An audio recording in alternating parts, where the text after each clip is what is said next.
கஷ்டப்படும் போது யாரும் பக்கத்துல வரமாட்டாங்க சார்.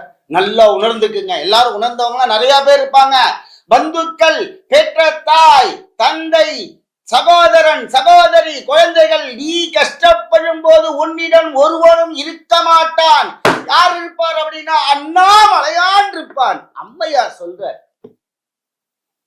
அப்படிப்பட்ட அம்மையார் சொல்றார், தூய்மையும் உய்மையும் தொற்றுவாய் நீயே, துணையன் நெஞ்சில் துறவிப்பாய் நீயே, இப்பொன்னும் நீயே, மணியும் நீயே, என் முத்தும் நீயே, என் ஐயரே அண்ணா வளையாரே, இறைவன் நீ ஏற்றுதால் என் செல்வம் நீயே என் சிவபெருமானே.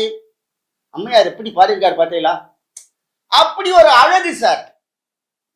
சிவபெருமானை தன் குடும்பத்துல ஒத்தனா ஏத்துன்னு இருக்கான். ஏத்துக்கல, வச்சுட்டான். அப்படி இந்த நல்வழிப்படுத்துவதற்கு பாடுறா.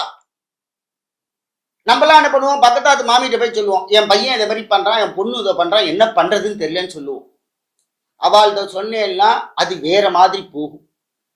நீங்க உங்க சுவாமிகிட்ட சொல்லுங்களேன், இதே மாதிரி என் குழந்தைகள்லாம் நல்வழிப்படுத்துப்பா, அண்ணாமலையாண்ட போய் கேளுங்க. அவர்தான் அருணகிரிநாதரை உருவாக்கியவர். இந்த அம்மையார் கேட்ட கேள்வி பிரார்த்தனைக்கு சுவாமி வந்து நேர அனுகிரகம் பண்றார். சிவபெருமானே முருகன், முருகனே சிவபெருமான். எவ்வளவு